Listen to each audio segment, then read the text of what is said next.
Division at the COP30 Climate Change Summit in Brazil. A more difficult message to tell to the world than progress. Scientists, politicians, media and business all have a huge role to play in keeping the public engaged. Are they succeeding? This is Inside Story.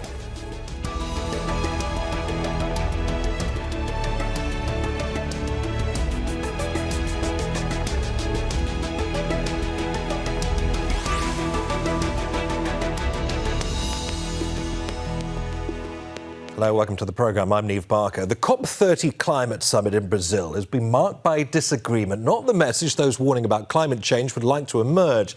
The topic is as complex as it is divisive, so keeping the public engaged is no easy task. Years of dire warnings can risk public fatigue, while the many scientific issues involved are difficult to sell in the age of short sound bites and social media snippets. Scientists, experts in their field, may have little skill in public relations or journalism, and media, skilled in news and politics, for example, may not have the same expertise in science, which is, as you know, at the heart of the climate change debate. Then there are corporate interests and lobbyists competing with their point of view. So how are people around the world engaging with the climate debate? What's the risk of them switching off? And just how important is public engagement? Who's winning the battle? We'll put that to our guests shortly. First, this report from Imogen Kimber. The climate crisis is worsening.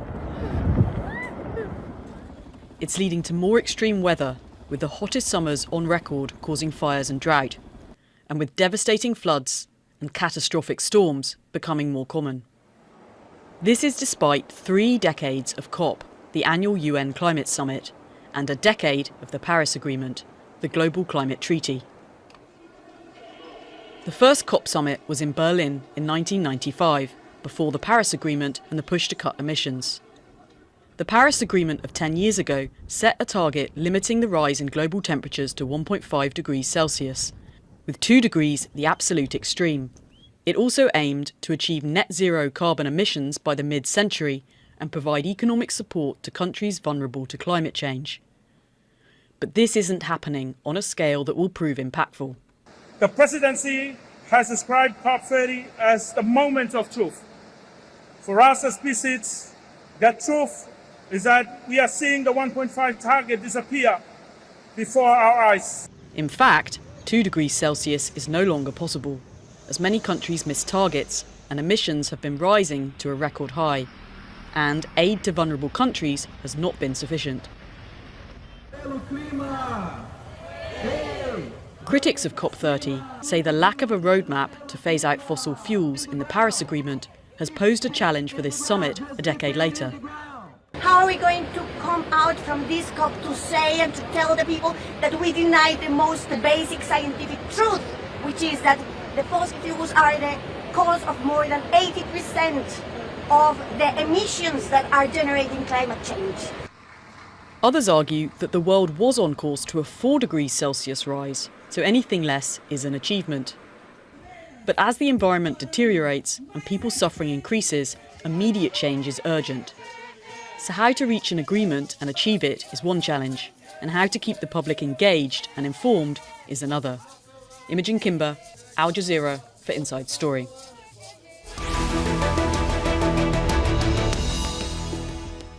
OK, let's bring in our guest now. In the Brazilian city of Belém, Professor John Sweeney, one of Ireland's foremost climate scientists and contributor to the Intergovernmental Panel on Climate Change, or IPCC's Nobel Peace Prize-winning assessment report.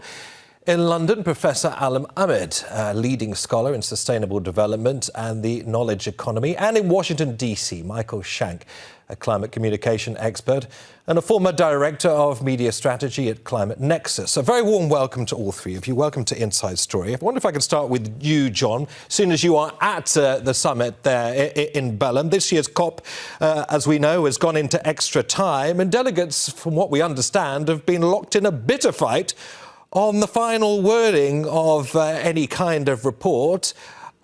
Even whether that should include the phrase fossil fuels or the word roadmap. I mean, John, can you explain exactly what the nearly 200 nations at the conference have been trying to agree on through all of this? Well, they are trying to agree on a roadmap effectively for the sustainable future of the planet. And that is proving extremely difficult. We know this is the 30th attempt to do so. And each time, while the majority of the world's countries are agreed on the substantive things that must be included in an agreement and how to implement that agreement, which is the primary task of this COP, there are a number of countries who do not see the need to include the word fossil fuels in any final agreement. And this is quite a roadblock, really, because unless you actually tackle the root cause of all of these climate problems, then I think we're going to fail to take the necessary steps to preserve any kind of semblance of staying below 1.5 or even 2 degrees. And I think you're right in the sense that the public have, to some extent, switched off in the past year or two on this issue. I mean, the media has been dominated by geopolitical events which tug at our heartstrings. Gaza, Ukraine, the Sudan. These effectively tug at our heartstrings in a way that, if you like, long duration events like floods or droughts don't. And as a result, people become very much motivated by the short term. They believe they are powerless as well in the face of what they see, for example, happening here in Belém over the past 2 weeks or so. And I think the other aspect that's important to mention here is that society has a collective amnesia about extreme events. We know 16,000 people died, for example, in Europe this year from excess heat. But how many people on the street remember that now?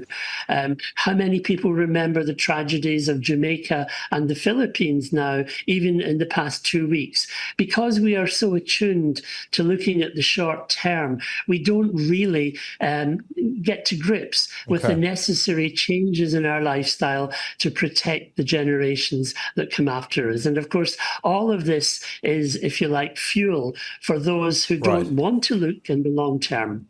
OK, John, many thanks for setting the scene for us. Michael, if I could turn to you, because I understand that 36 countries, including wealthy nations, emerging economies and small island states, have warned in a letter to Brazil that they would reject any deal that did not include a plan to move away from oil, coal and gas. That language is reportedly being blocked by oil-rich Russia and Saudi Arabia, along with coal producer India and, quote, many emerging countries. I mean, what's at the crux of this divide, Michael?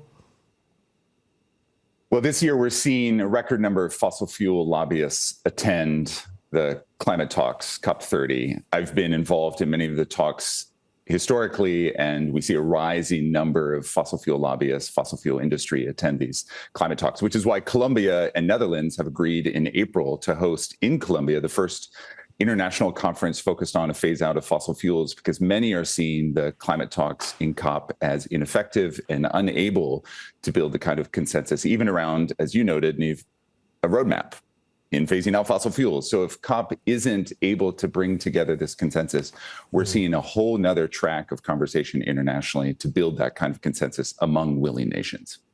Allam, turning to you, because delegates from emerging economies have hit back at the talks by the sounds of it, angry that they're being in some way portrayed as less caring about the welfare of the planet. They say they acknowledge, of course, the urgency of climate change, but insist on something called a just transition. What does just transition mean, Allam? Thank you very much. I think just to add a few points to my colleagues earlier is that I think the big problem we are facing here is that the disconnect between governments and their citizens, and that is growing bigger. Awareness is growing bigger, so the gap is getting bigger in terms of this conflict. Many countries across the developing countries, I meet prime ministers, I meet ministers, I meet very senior people in academia and others, and all of them, you can see, they agree to the fact this is not our making. In developing countries, for example, they will say, this is not our making. Just take Pakistan a few years ago. And the minister came here to London and she said, this is nothing to do with us as a Pakistani government or government of Pakistan. But at the same time, the people who are causing this, like China, United States, and so on, they should really be responsible of helping us out, because we're living in one planet and the United Nations is supposed to bring all these countries together. But frankly, from my very close relationship with the United Nations agencies, is failing in doing exactly that. So as the member countries, this is continuously, and I just remember one of our colleagues, one of our founding member, Dr. Gail Rigobert, at that time, she was the Minister for Sustainable Development for Salashia. She, in the Paris COP, she said bluntly like this, in 50 years, that was 10 years ago, so it's 40 years left now, she said in 50 years, countries in the Caribbean like San Lucia, they will not just be affected by flooding or by global warming or climate change, they will disappear. She said that bluntly like this in Paris, they will disappear. Imagine a minister of sustainable development telling you, my country will disappear, there will be no San Lucia, no Caribbean island. So despite that, countries who are causing a lot of this problem, like the United States, are not just not taking their responsibility, but they are, even now, the United States is out of the talks. United States, for example, is not even submitting a report to the United Nations about the Sustainable Development Goals, which is, we call it voluntary national review. And yet, the problem is the United Nations, because you should hold these countries accountable. All right, just to add here one point, the classic conflict between China and the US, for example, the Chinese, one of the biggest polluters of this world, if they want it or they didn't mean it, they keep arguing that for the Americans, we want to grow and to become a leading nation worldwide the same way you did many years ago. So we are using the same ladder to climb and to become a global leader. So we're not going to stop what we are doing. John, I wonder if you can pause there, because I want to put the same question to John. John, how would you describe a just transition? Because I understand that an earlier rejected draft called for a manifold increase in financial support for developing countries. It also called for, quote, efforts to triple adaptation finance by 2030 compared to 2025 levels. Why this apparent pushback by rich countries when it comes to helping poorer countries move away from fossil fuels? Yeah, well, a just transition is when you don't leave somebody behind. And we're certainly doing that. Your previous speaker really emphasized the tragic situation of the small island developing states, where we are in the developed north effectively obliterating a culture, effectively obliterating a nation. And I think it brings to mind not just the scientific issue, which, you know, we've become very familiar with over the past 30 years, is not getting through to the decision makers and the public. And that's why I think it's very important that we start looking at the morality and we start looking at the ethics of what we're doing to those nations of the global south. Because in a way, after many years, I'm coming to the conclusion that science and scientific thought appeals to our brains, but really what we should be appealing to in these matters is also our heart. And I think there is a strong argument for doing that now. OK, well, let me put that to Michael, because in addition to the lines that have been coming out of COP30, we understand, and this is coming from the Reuters news agency, Michael, that the Arab group negotiating bloc, whose 22 members include Saudi Arabia and the UAE, told a closed-door meeting of negotiators that its energy industries were, quote, off limits in discussions, with Saudi Arabia warning that targeting its industries would potentially collapse negotiations. What do you make of that, Michael? Well, I think the market will ultimately win this argument. We're seeing globally that all new power capacity, 90% of all new power capacity is renewable. Solar is now the cheapest electricity in history, and renewables will account for over $2 trillion of investment this year, which doubles fossil fuels. So while COP negotiators from countries, certainly in Gulf states and the US being absent, will continue to double down on fossil fuels. What we're seeing in the market is the rising tide of renewables, and they, at the end of the day, in the market, will win the hearts and minds. I do think, and I appreciate that Al Jazeera is focusing on this, how to build the political will, the public will, and the private sector will for this transition is the work ahead. And perhaps too much time has been spent on doubling down on what are the problems, what are the solutions. When I teach at NYU, my grad students, I tell them we know what the problems and solutions are in the climate space. The work ahead for us is building the public will, the private sector will, and the political will for this work, which is why I'm thrilled that Al Jazeera is focusing on this today. Gentlemen, I wonder if we can talk about the messaging when it comes to the climate crisis. I mean, I've been a journalist for a while. I've reported on shrinking glaciers in the Himalayas. I've tracked polar bears, emaciated polar bears in the Arctic. There seems to be a fundamental problem in the way in which the climate crisis is communicated. We've all done it, either through this doomsday visual sequence of sort of crumbling ice sheets, of ghostly coral reefs, of surging seas. You know the drill. You know what it looks like, don't you? Or the alternative are these dry, unrelatable numbers about temperature increases. I mean, how can the crisis be communicated clearly and honestly in a way that truly represents the urgency of the situation, while at the same time, Michael, this is to you because you're the expert I know in this field, in the same time empowering governments and populations in the process? What I tell my cities and counties around the world that I consult and have consulted for the last 10 years is be more human. And by that, I mean, think like a human, talk like a human, and show more humans. In the thinking like a human, we know what polls with most majorities and most publics. It's usually cost of living, it's usually unaffordable housing, unaffordable healthcare, immigration, national security. And that's why the authoritarian rise in parts of Europe, certainly in the United States, have tapped into those household concerns, what people are prioritizing. Climate ranks poorly in relationship to those priorities. So how do we reorient the climate work within housing, healthcare, jobs? We definitely can. In talking more like a human, we need to stop using deep decarbonization and net zero and carbon neutrality and embodied carbon, because the publics aren't using that language. And then in showing more humans, how do we show real people right now that are reeling from climate impacts or are improved by climate solutions? Too much of the climate space is data, facts, figures, 2030, 2040, 2050. We really need to make it real for folks right now in our communities.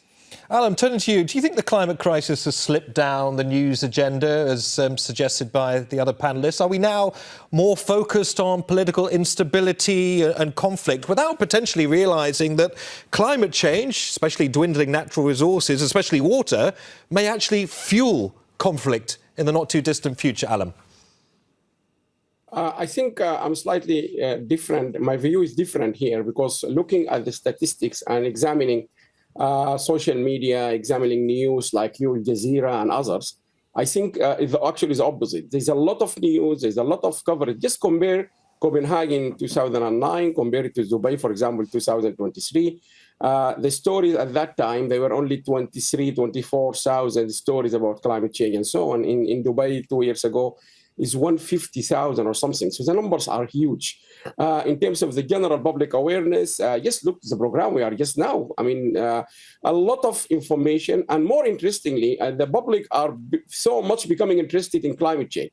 There's a lot of surveys done by respected organizations across the whole globe, in the UK, in the US and others, and all of them, they said that the public are so much worry and concern about climate change, and maybe 71% of them, that's quite a big number, are really engaging, are really frustrated with the way their governments are not doing enough. Interestingly, some of the surveys I came across, even governments, they think 30% of them only think they are doing enough towards doing something good for climate change. So I think that's a fact. The other thing is, we have seen this across the whole world. At universities, students are become so much, we call them these generations, they are so sustainability oriented, so very much focused on climate change. So the awareness, in my opinion, is very high. The media has done fantastic work. I really, those all the work done, like Al Jazeera, BBC, Sky, all of them, they have done fantastic work bringing this to the floor.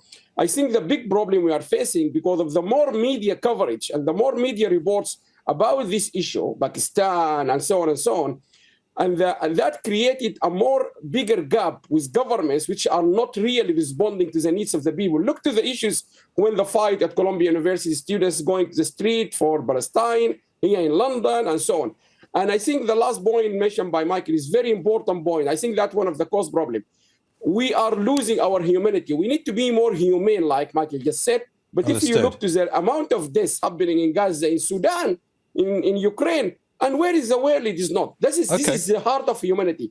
If we are the United Nations countries, we don't feel about the deaths in these three countries, just these three countries. What about the climate change? So that's the problem, I think. The media coverage is fantastic, well done, But I think the problem is governments are... Allam, let me put all of that to John. John has sort of suggested that there seems to be a gap between the public and obviously the policymakers, that the public are perhaps more informed than they ever have been before, but they hit a wall when it comes to being able to actually affect change. I think Michael's point is very good, but to add to it, I think we as climate scientists have to accept some responsibility for our failure to communicate. And I think that the point about university education is also very valid in that if you think about what the career advancement of a young climate scientist involves, it involves writing papers, going to conferences, getting your citation index up.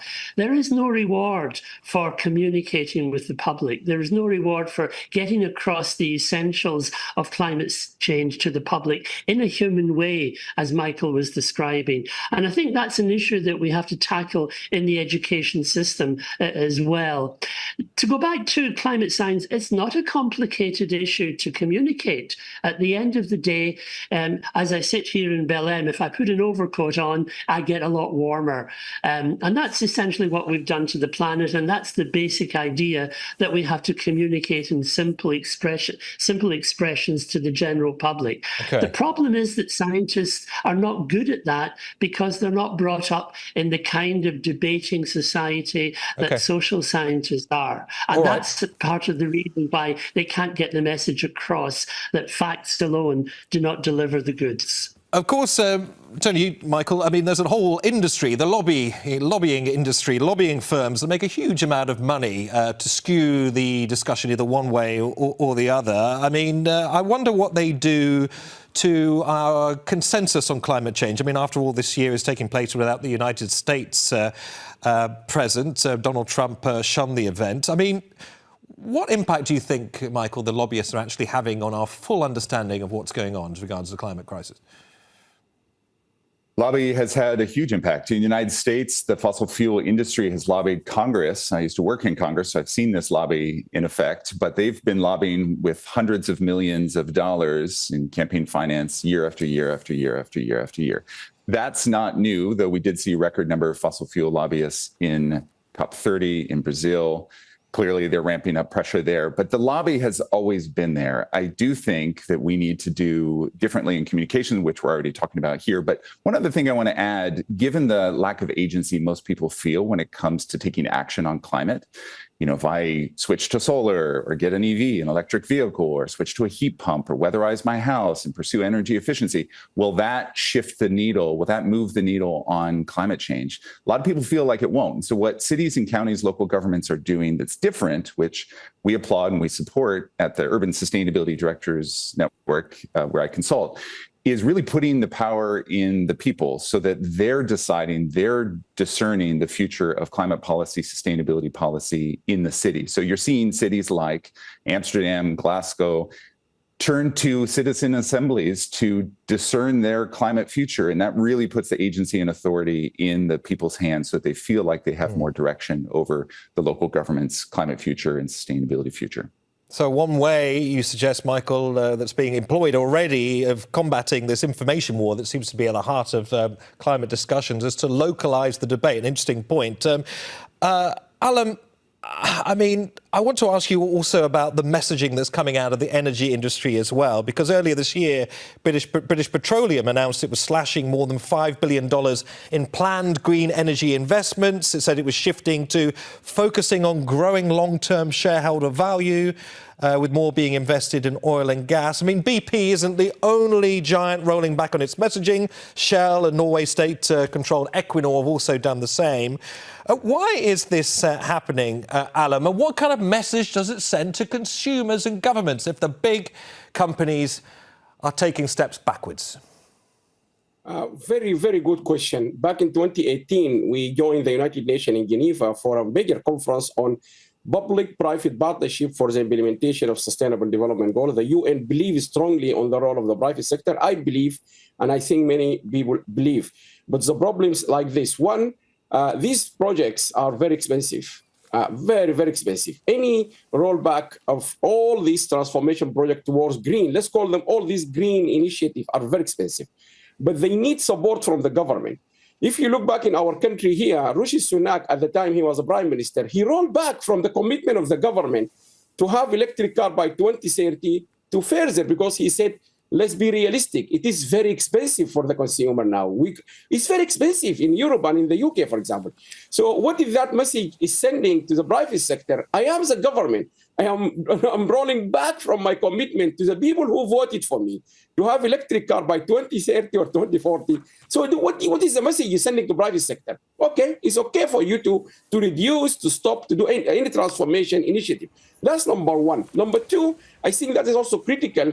These companies, they are facing, in my opinion, a long-term research and development plan. They didn't plan for the increase of the population. They didn't plan well for the increase of the needs of climate change. They were not so much informed many years ago to predict the future for their investment. And now they are faced with quite a large bill. You're talking about trillions of pounds or dollars in order to put their books in order. So they don't know what to do, where to go. Right. Finally, in the energy statements coming from, like the statement you said is just came out from the Gulf, I think that's an issue need to be addressed slightly separately, because we all know Allam, thanks for that. Allam, we're just reaching the end of the programme. I want to put one last brief question to you, John, if I may, because the overall message that I'm hearing from all three of you, that it's quite easy to get bogged down in the details and feel overwhelmed and powerless. I wonder what your final words, John, would be. What's your message to the sizable majority of people who feel that they just don't know how to navigate all of this, but are urgently wanting to do something? John, over to you. Well, I think the urgent message is get involved, firstly. See where the fake news is coming from. Judge your media very, very carefully indeed as it begins to fall into a smaller and smaller group of very wealthy individuals who may well have a chilling effect on editors and people who put out the news. But the bottom line, I think, is just see what you can do for your local community, think locally, but then have awareness of what your impact will be on a global scale, and get involved in trying to move the dial higher up the system at political level, if at all possible. Express your views first and foremost. OK, well, we have reached the end of our discussion. It flew by. It's been an absolute joy and incredibly illuminating to speak to all three of you. John Sweeney, Allam Ahmed and Michael Shank. A pleasure to have you on Inside Story. And thank you too for watching. You can see the programme again anytime by visiting our website, aljazeera.com. And for further discussion, go to our Facebook page. That's facebook.com/AJ Inside Story. You can also join the conversation on X. Our handle is @AJ Inside Story. From me, Neave Barker, and the entire team here in Doha. Bye for now.